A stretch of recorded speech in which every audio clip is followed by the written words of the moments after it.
আসসালামু আলাইকুম প্রাণপ্রিয় কলেজার ভাই ও বন্ধুরা, সবাই কেমন আছেন? এইমাত্র ডিউটি শেষ করলাম, এখন ক্যাম্পের দিকে যাব, তাই গাড়ির অপেক্ষায় আছি। তো গাড়ি আসতেছে না, এখন আস্তে আস্তে ধীরে ধীরে গাড়ির সামনে চলে যাচ্ছি। প্রচুর গরম, গরমে কত সুন্দর, তবে শরীর থেকে ঘাম ঝরতেছে। দেখেন, ভালো করে তাকালে দেখতে পারবেন যে অবস্থাটা কি।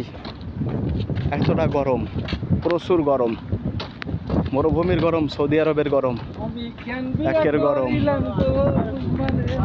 শান্তির গরম।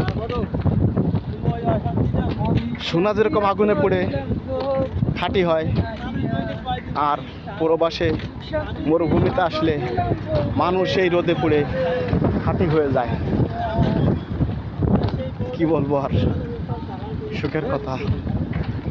যতই কষ্ট করি, যখনই ফ্যামিলির কথা মনে হয়, ছেলে মেয়ের কথা, মা বাবার কথা যখন মনে হয়, তখন কষ্ট শুনে তখন আর কষ্টের কথা থাকে না মনে, তখন শুধু তাদের চিন্তা থাকে।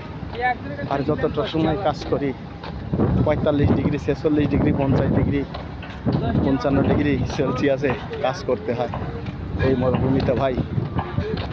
তো সবাই ভালো থাকবেন, আর প্রবাসীদের জন্য একটু সবাই দোয়া করবেন, আল্লাহ তাআলা যেন শরীর সুস্থ রাখে। আর বাংলাদেশ থেকে এসেছি, আল্লাহ তাআলা যেন আবার বাংলাদেশে সহি সালামতে পৌঁছায় দেয়, এটাই শুধু চাই। আপনাদের কাছে শুধু দোয়া চাই। ভালো থাকবেন, আল্লাহ হাফেজ।